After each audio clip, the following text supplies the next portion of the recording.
चलिए मूव करते हैं क्वेश्चन नंबर 11 की तरफ। और क्वेश्चन नंबर 11 क्या कहता है, 2 कॉलम कैश बुक है भैया। मिस्टर गौरव दिल्ली के कोई है जिनकी बुक्स हमें मेंटेन करनी है। जगह की कमी की होने की वजह से हम इसको यहाँ एडजस्ट कर लेते हैं। अब मैं जल्दी से कैश बुक का फॉर्मेट बना दूँ, एक बार जल्दी से कैश बुक का फॉर्मेट बना देता हूँ और जल्दी करते हैं इन ट्रांजेक्शन्स को रिकॉर्ड। चलिए ये मेरा कॉलम हो गए, ये मेरा डेट हो गया, डेट छोटा रखा मैंने।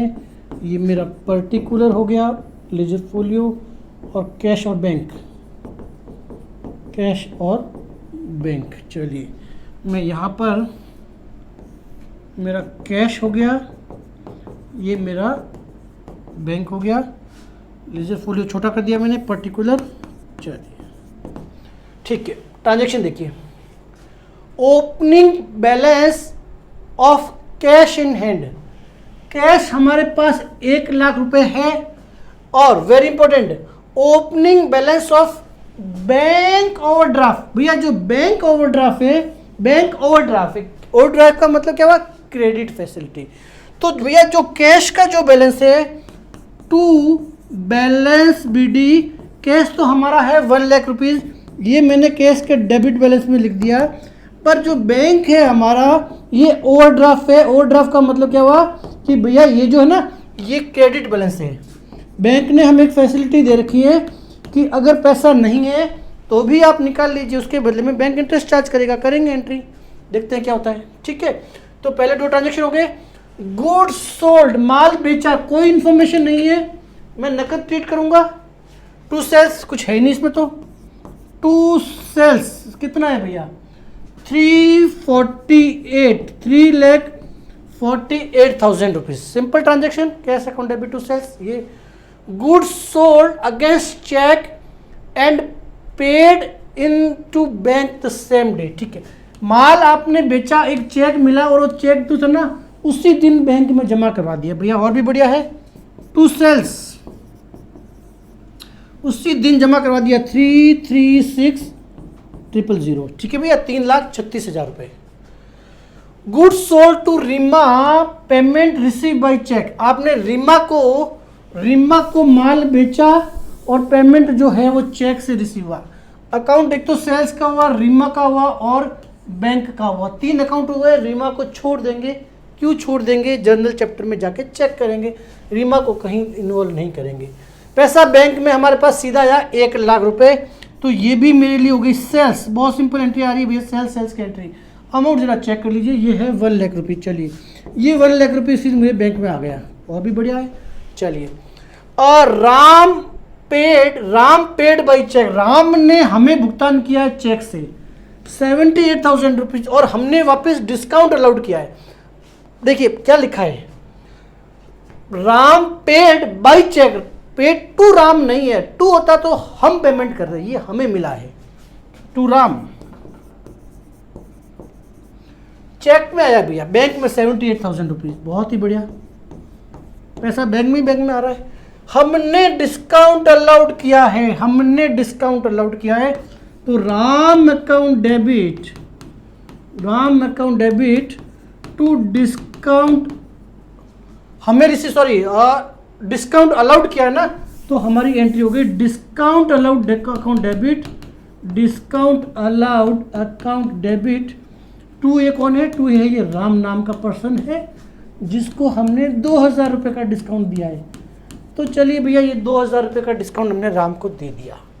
ठीक है, अगला ट्रांजेक्शन, ये हमने जर्नल प्रॉपर में रिकॉर्ड किया। ठीक है, और रीमास चेक डिपॉजिटेड इनटू बैंक। अब ये भैया क्वेश्चन खुद इन्फॉर्मेशन देता नहीं है, तो मैं क्या करूं बताइए।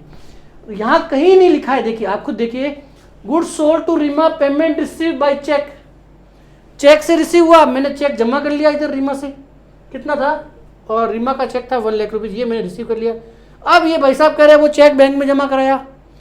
फिर वही वाली बात हो गई, अगर इस दिन हमने जमा नहीं कराया तो हमने एंट्री करनी थी, रीमा ने हमें पेमेंट दिया है ना, तो cheque in hand account debit to Reema. अगर हमें यहां सोचना होती कि वो चेक हमने जमा नहीं कराया है, तो ये हम जर्नल प्रॉपर में एंट्री करते हैं। और जिस दिन ये बैंक में जमा कराया उस दिन हम एंट्री कर देते हैं bank account debit to cheque in hand. ये बहुत सिंपल बातें हैं भैया, कहीं पे भी क्वेश्चन में अगर प्रॉपर इन्फॉर्मेशन नहीं है तो मैं कुछ नहीं कर पाऊंगा। तो मैंने डायरेक्टली डिपॉजिट कर दिया। यहाँ पे पता चल रहा है कि रीमा का चेक आज जमा करवाया है, तो क्या कीजिए, इसको हटा दीजिए 1 लाख रुपीज़ को, ठीक है ना, इस 1 लाख रुपीज़ को हटा दीजिए और आज कर दीजिए। अमाउंट तो इफेक्ट तो वही आना है, आज की डेट में ये एंट्री कर दीजिए और इसके क्या हो जाएगा, ये एंट्री हो जाएगी आपकी 2 हो जाएगी यहाँ चेक इन हैंड। टेक्निकली कुछ फर्क नहीं पड़ेगा, आप इसमें सिंपल नोट भी लिख सकते हो कि वी एज्यूम दैट, उस दिन क्योंकि इन्फॉर्मेशन नहीं थी तो we assume that the cheque is deposit in the same day, ठीक है। नहीं तो भी कोई दिक्कत नहीं है, उस दिन आप जर्नल प्रॉपर में ये एंट्री कर दीजिए। आज ये एंट्री जर्नल प्रॉपर में नहीं होगी, ये सीधी कैश बुक में हो जाएगी, आज वो जमा हो जाएगी। एक बार जमा होनी है साहब, चाहे उस दिन जमा करो चाहे आज जमा करो, ठीक है ना, कोई फर्क नहीं पड़ता। तो एक बार मैंने बैंक में जमा करा दी और ट्रीट कर लिया कि भाई ये यहीं पड़ी है, ठीक है। ये सब बातें हैं, हमारे जो क्वेश्चन है उनकी इन्फॉर्मेशन हमारे पास पूरी नहीं है, उसकी वजह से छोटे छोटे कन्फ्यूजन है, कोई दिक्कत नहीं, टेक्निकली कहीं गलत नहीं होना चाहिए। डिस्काउंट लगा, रीमा चेक जो हमने डिपॉजिट करा दिया, ठीक है।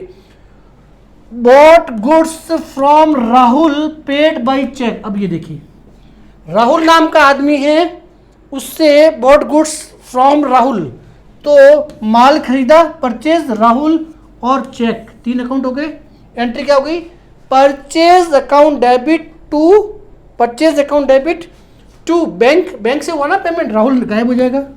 क्यों गायब हो जाएगा, जनरल में रूल देखिए, तो बाई परचेज 44,000 44,000, सॉरी कैश नहीं है, बैंक से भुगतान हुआ है 44,800, देखिए बैंक से हुआ ना। Bot goods from Rahul, Rahul से माल खरीदा है परंतु बैंक से पेमेंट किया है, बैंक से पेमेंट किया है तो 44,800 रुपये मेरे बैंक से भुगतान हो गया, मैंने माल खरीद लिया, ठीक है, यहाँ तक कोई दिक्कत नहीं। अगला, salary paid to staff by cheque by salaries, यहाँ तक भी कोई दिक्कत नहीं। 2,20,000, ये मैंने इन ट्रांजेक्शन्स को रिकॉर्ड कर लिया। अब मैं बढ़ जाता हूँ अगले ट्रांजेक्शन की तरफ। अगला ट्रांजेक्शन क्या कहता है, चलिए यहाँ थोड़ी सी दिक्कत ये आ सकती है मुझे, और क्योंकि मेरे पास स्पेस, अब यहाँ क्या हुआ, चलिए ज़्यादा ट्रांजेक्शन लिख दिए, तो मैं लिख नहीं पाऊँगा, तो काम करता हूँ मैं इतने स्पेस में ऊपर लिख देता हूँ, चलिए ठीक है। 2 बार मुझे कैश बुक बनानी पड़ेगी, मैं पहले इतने ट्रांजेक्शन को कंसीडर कर लेता हूँ। चलिए ये मेरी कैश बुक हो गई भैया, मैं हाफ ट्रांजेक्शन्स को यहाँ रिकॉर्ड कर लेता हूँ, हाफ ट्रांजेक्शन को नीचे रिकॉर्ड कर लूँगा।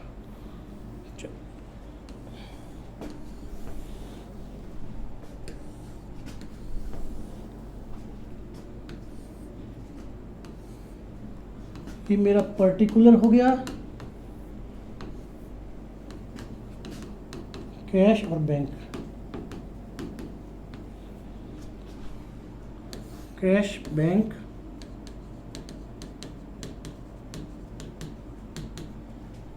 फोलियो छोटा और ये मेरा पर्टिकुलर।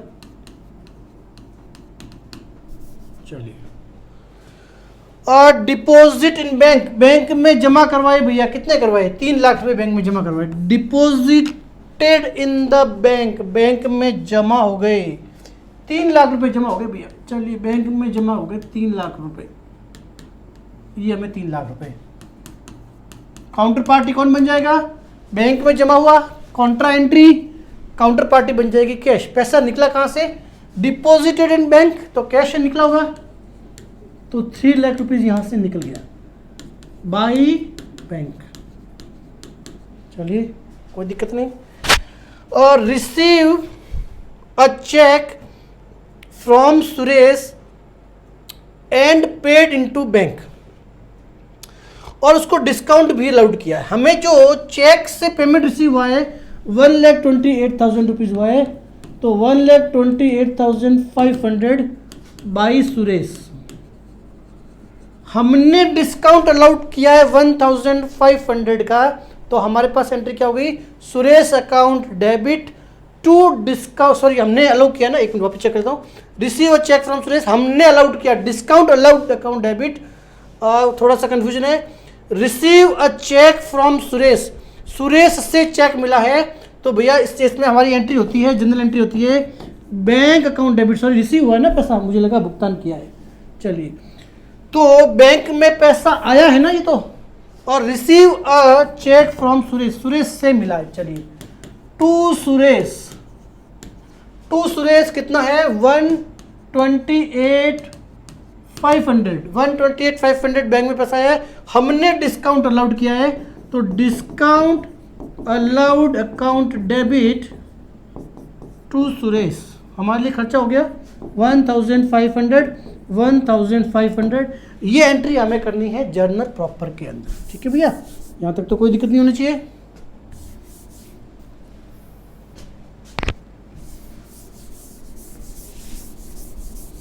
अगले ट्रांजैक्शन की तरफ बढ़ जाते हैं। चलिए,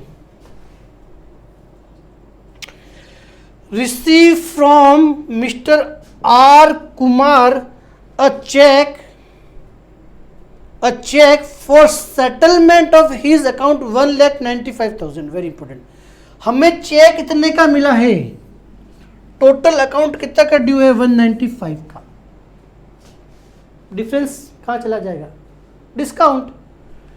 तो हमारे पास पैसा बैंक में आया है आर कुमार से, तो आर कुमार नाम का जो पर्सन है उससे 187,500 रुपीज़ का तो चेक आया है, बाकी सेटलमेंट में हमने डिस्काउंट कर दिया, तो discount allowed account debit to mister R Kumar. Mister R Kumar कितना है भैया, कैलकुलेट कर लीजिए। 195 का टोटल ड्यू था उसका, 195 माइनस 187,500, 7,500 रुपये हमें डिस्काउंट की एंट्री करनी है जर्नल प्रॉपर में। आपके कोर्स में है नहीं, अगर 3 कॉलम कैश बुक होता तो इस अकाउंट के अमाउंट के सामने मिस्टर कुमार में यही मैं डिस्काउंट लिख के यही मेरा सब कुछ काम होता, मुझे अलग से जर्नल एंट्री करने की ज़रूरत थी नहीं। पर हमारे यहाँ पे ट्रांजैक्शन में कोर्स में ये चीज़ है नहीं 3 कॉलम, तो इसलिए हम दिमाग लगाएंगे नहीं। चलिए, wages paid in cheque, wages paid in cash, cash में आपने वेजेस का भुगतान किया है 30,000 बाई वेजेस 30,000 का भुगतान किया भैया, बहुत सिंपल ट्रांजैक्शन है। अगला transaction bank charges, by bank charges का भुगतान हुआ है, कितना है, बैंक चार्जेस है भैया 5,000 रुपीज़, ये बैंक के जो भी चार्जेस होंगे वो लगा दिए, ठीक है। अगला बैंक चार्ज हो गया। विड्रॉल फ्रॉम बैंक, बैंक से आपने पैसा निकलवाया है कितना 1 लाख रुपीज़, पैसा आया कहाँ है, आया है कैश में, to bank, counter party bank बन जाएगी। कैश में पैसा आया है तो काउंटर पार्टी बैंक, और कॉन्ट्रा एंट्री बैंक से पैसा निकल गया 1 लाख रुपीज़, तो ये मेरा बैंक से पैसा निकल गया, ठीक है। टू काउंटर पार्टी क्या बन जाएगी, कैश हो जाएगी, कॉन्ट्रा एंट्री, यहाँ तक तो कोई दिक्कत नहीं होनी चाहिए। अगले ट्रांजैक्शन जो है मैं नीचे वाली साइड में एक साथ ही कर लेता हूँ, तो विड्रॉल फ्रॉम पर्सनल बैंक ये यहाँ से बाकी है, चलिए ये मेरा हो गया, ठीक है ना। तो अगले कुछ ट्रांजैक्शन है, इनको रिकॉर्ड करने के लिए मैं फिर से एक बार फॉर्मेट बना देता हूँ ताकि हमारे लिए ईजी रहेगा। चलिए, तो ये हमारे पास कैश बुक का फॉर्मेट फिर से आ गया।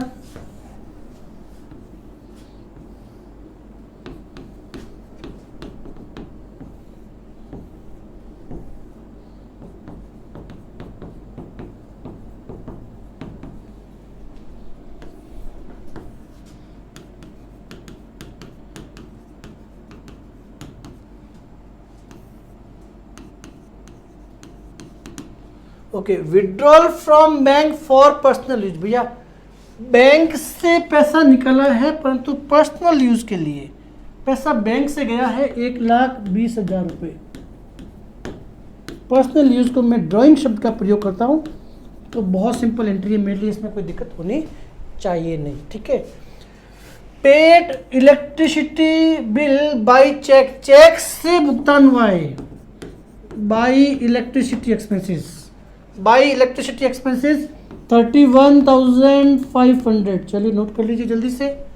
Then issue a cheque to Sudha as advance for purchase of house of Gaurav, ये जो गौरव है ना भैया, ये जो गौरव नाम का पर्सन है ये प्रोप्राइटर है, आपने जब क्वेश्चन स्टार्ट किया था ना, चेक करो आप, तो गौरव जो प्रोप्राइटर था उसका घर खरीदने के लिए आपने भुगतान किया है, तो मेरे लिए भैया वर्ड जो है ना वो ड्राइंग है, अब चाहे घर के लिए किया हो या पर्सनल कोई भी यूज़ किया हो, मुझे फ़र्क नहीं पड़ता है। हमने चेक इशू किया है 2 लाख रुपए का, दे दिया, हमारे यहाँ से बैंक में चला जाएगा, परंतु मैंने उसको ड्राइंग में डालना है। आगे, bank collect interest, bank collect interest receive on investment. हमने कहीं इन्वेस्टमेंट कर रखा था, उसका ब्याज हमें आया है 15,000 रुपये टू इंटरेस्ट। बहुत सिंपल है। अब मुद्दे की बात, अब बैलेंसेस कैसे निकालेंगे? चूंकि यहाँ पे हमें एक हिंट मिला है कि भैया जो बैंक है ना वो ओवरड्राफ्ट की फैसिलिटी देती है, उसका क्रेडिट बैलेंस है। तो जब कैश का बैलेंस हम कैलकुलेट करेंगे, इसमें तो दिक्कत नहीं आनी चाहिए। कैश का स्टेप तो यही हो गया, ये हमारा पहला स्टेप हो गया। कैश यहाँ कैलकुलेट किया टोटल, ठीक है, यहाँ टोटल मारा हमने, ठीक है। इस टोटल को यहाँ पे आप कर दीजिए शिफ्ट, और डिफरेंस जो अमाउंट है बाई बैलेंस CD शब्द का प्रयोग करके आप यहाँ लिख लीजिए। यहाँ तक तो कोई दिक्कत है नहीं। अगला जो काम है वो भैया एक छोटा सा रिमाइंडर जैसा काम हो गया। पहले क्या कीजिए, बैंक की दोनों साइड की टोटल कीजिए। ये मैं एक्स्ट्रा इसलिए लिख रहा हूँ कि आपको सिर्फ याद रखने के लिए है, ठीक है। बैंक की टोटल कीजिए। बैंक की टोटल अगर डेबिट साइड की ज़्यादा है तो कोई दिक्कत नहीं है, यहाँ टोटल मार लीजिए और इस टोटल को यहाँ शिफ्ट करके यहाँ इसकी बैलेंस अमाउंट आ जाएगा अगर डेबिट ज़्यादा है तो। परंतु हो सकता है कि चूंकि बैंक ओवरड्राफ्ट फैसिलिटी दे रही है तो यहाँ क्रेडिट हो, तो पहले क्या करना है, अगर मान लीजिए ये साइड ज़्यादा है, मान लीजिए लेट्स, अगर ये साइड आपकी ज़्यादा है तो पहले टोटल यहाँ मारिए, ये हमारी टोटल हो जाएगी, और ये जो टोटल है ये यहाँ शिफ्ट हो जाएगी। अगर क्रेडिट साइड ज़्यादा है तो जो साइड ज़्यादा होती है उसका बैलेंस होता है, तो उसकी टोटल पहले आएगी। जो पहले जो टोटल आया उस टोटल में से आप इसको घटा लीजिए जो मैंने रिमाइंडर के लिए, तो इस टोटल को अपने को एज इट इज़ लिखना है यहाँ पर, और फिर जो डिफरेंस पड़ रहा है ये हमारा हो गया बैलेंसिंग फिगर। ये छोटा सा भैया आपके लिए होमवर्क। अगर यहाँ बैलेंस आ रहा है और 2 वर्ड हो जाएगा, टू बैलेंस CD, मतलब कैरी फॉरवर्ड करके जाएंगे, मतलब क्रेडिट बैलेंस हो गया। यहाँ साइड ज़्यादा है मतलब क्रेडिट बैलेंस, यानी कि बैंक का ओवरड्राफ्ट बैलेंस है, और डेबिट साइड ज़्यादा है मतलब बैंक में हमारा जमा पैसा पड़ा है, ठीक है। तो ये हमने देखा क्वेश्चन नंबर 11, और यहाँ हमारे 2 कॉलम कैश बुक से रिलेटेड सारी की सारी इंफॉर्मेशन खत्म हो गई। अब एक मुद्दे का छोटा सा टॉपिक है जिसमें मुझे कुछ दिक्कत वाली बात लगी नहीं, ठीक है ना, वो अपन करने की कोशिश करते हैं। चलिए तो बात करते हैं एक एडिशनल टॉपिक, जहाँ पर कई बार हमारे सामने ऐसी परिस्थिति भी होगी जहाँ हमारे पास हमारे जो बैंक में अकाउंट है ना वो मोर देन 1 है। मतलब ये हुआ कि जो हम 2 कॉलम कैश बुक बना रहे हैं, भैया ये हमारी 2 कॉलम कैश बुक है। यहाँ हमने 2 कॉलम सीखे थे, यानी कि हम सीख रहे हैं ये मेरा 2 कॉलम कैश बुक ही रहेगा, इसमें कोई डाउट नहीं है, 2 कॉलम कैश बुक रहेगा। परंतु बैंक में कई बार ऐसा भी हो सकता है कि हमारा मोर देन 1 यानी कि 2 बैंक में अकाउंट है, अगर मान लीजिए। ऐसी स्थिति में कोई टेंशन लेने की जरूरत नहीं है भैया, बहुत छोटी सी बात बता रहा हूँ और बहुत सिंपल है, ठीक है ना। इसमें कुछ कोई ट्विस्ट या कुछ ऐसा जैसा है नहीं, ठीक है ना, बहुत सिंपल चीज़ है। देखिए ये हमारे कैश का कॉलम, मान लीजिए हमारे पास, और यहाँ पे भी कैश का कॉलम, ये मेरा डेट हो गया, ये मेरा पर्टिकुलर हो गया, और ये मेरा कैश का कॉलम।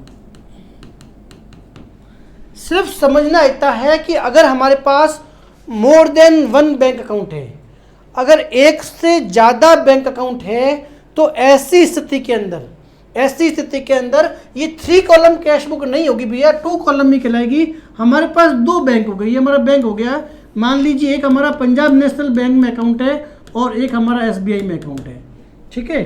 तो यहाँ मेरे बैंक के 2 कॉलम हो गए, तो एक मेरा हो गया PNB के अंदर और एक हो गया SBI के अंदर। 2 क्यों 3 भी हो सकते हैं, कोई दिक्कत नहीं है, 2 कॉलम कैश बुक ही कहलाएगी। अगर हमारा एक से ज़्यादा बैंक में अकाउंट है तो हम यहाँ पे जो कॉलम है ये बढ़ा देंगे, पर ये कहलाएगी 2 कॉलम कैश बुक। क्योंकि एक कैश है और एक बैंक के लिए। बैंक मोर देन वन हो गया तो कोई दिक्कत नहीं है। अब एंट्री क्या करें, हमें सिर्फ भैया सिंपल सी बात अच्छे से पता है कि ये जो साइड है ना, ये हमारी रिसीव साइड है, ये हमारी रिसीव साइड है। जब भी पैसा आता है हम यहाँ लिखते हैं, और जब भी हम भुगतान करते हैं, पेमेंट करते हैं, वो हम यहाँ लिखते हैं। इसमें तो कोई डाउट है नहीं। अब चाहे बैंक एक हो या दो हो, या दो बैंक आपस में हो, सिंपल सी बात है। अगर आपको कहा जाए कि पीएनबी में जमा करवाए, पीएनबी में जमा कराए, यहाँ ट्रांजेक्शन को लिख दीजिए, ये जमा करवाए, पीएनबी में जमा कराए, कैश से निकाल के, तो कैश से निकल गए। अलग अलग तरह के ट्रांजेक्शन देखिए, समझना मेरी बात। कैश से निकलवाए, भुगतान साइड हो गया ना, और पीएनबी में जमा करवाए, कैश से निकलवाए और एसबीआई में जमा कराए, क्या कोई दिक्कत आएगी कॉन्ट्रा एंट्री? उल्टा पकड़ लीजिए, बैंक से, बैंक कौन सी से, पीएनबी से निकलवाए और कैश में जमा करवाए, पीएनबी से निकलवाए और कैश में जमा कराए, क्या कोई दिक्कत आएगी? निकलवाया। और एसबीआई से निकलवाए कैश में, ये लो, क्या होगा, पीएनबी से निकालकर एसबीआई में जमा करवाए। हमने कॉन्ट्रा एंट्री देखी कि कैश के साथ बैंक का, सिंपल सा बात है, जिस बैंक में रिसीव हो रहा है, रिसीव साइड ये वाली, उस पर रिसीव कीजिए, जिस बैंक से भुगतान हो रहा है उससे भी भुगतान कर लीजिए। एक थोड़ा सा जो दिक्कत वाला प्रॉब्लम जो लग रहा है कि पीएनबी और एसबीआई का आपस में ट्रांजैक्शन हो, एक बैंक से दूसरे बैंक में जमा करा दिए, तो क्या होगा? क्या सोचने की जरूरत है? क्या इसको डिटेल में डिस्कस करने की जरूरत है? जिस बैंक से पैसा निकलवाया है वो तो चला जाएगा, उसका वहां से कम कर देंगे, और जिस बैंक में जमा हुआ है वो यहां कर देंगे। मान लीजिए आपने एसबीआई से पैसा निकलवा के पीएनबी में जमा कराया, तो पीएनबी में जमा करवाया, पीएनबी में मान लीजिए 1 लाख रुपए जमा कराए, तो ये 1 लाख रुपए पीएनबी में जमा हो जाएगी, और पीएनबी का काउंटर पार्टी कौन बन जाएगा? एसबीआई बन जाएगा। कोई दिक्कत है क्या? जैसा हमारा कॉन्ट्रा एंट्री था वो वाला, यही तो कॉन्ट्रा एंट्री है। जिस बैंक में जमा हुआ है, पीएनबी में पैसा जमा हुआ एसबीआई से निकाल के, तो एसबीआई से पैसा निकल गया हमारा, ये 1 लाख रुपए यहां से निकल गए, और इसकी काउंटर पार्टी कौन बन जाएगी? इसकी काउंटर पार्टी पीएनबी बन जाएगी। क्या कोई दिक्कत है भैया? बहुत सिंपल सा लॉजिक है।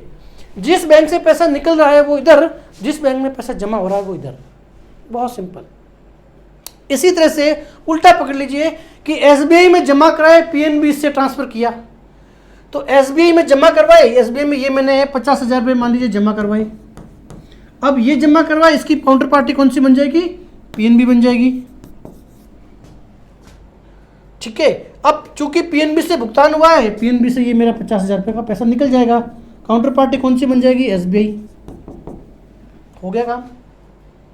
सिंपल सा लॉजिक है भैया। अगर अगर अगर हमारा मोर देन क्यों 3 हो तो भी क्या फर्क पड़ता है? 3 बैंक बना दीजिए, जिस बैंक में डिपॉजिट हो रहा है उस बैंक को लिख दीजिए, और जिस बैंक से भुगतान हो रहा है वो इधर आ जाएगा। सिंपल सा है, 2 कॉलम कैश बुक ही है, परंतु यहाँ पे सिचुएशन है जहाँ मोर देन 1 बैंक अकाउंट हो, कोई कंफ्यूजन की जरूरत नहीं है। जो बैंक भुगतान कर रहा है उसमें लिख दीजिए, और जो बैंक रिसीव कर रहा है इधर लिख दीजिए। आपस में जो है, जिस बैंक में जमा हो रहा है आगे लिखेंगे, इसकी काउंटर पार्टी सेकंड बैंक बन जाएगा, और जहां निकल रहा है उसकी काउंटर पार्टी सेकंड बैंक बन जाएगा।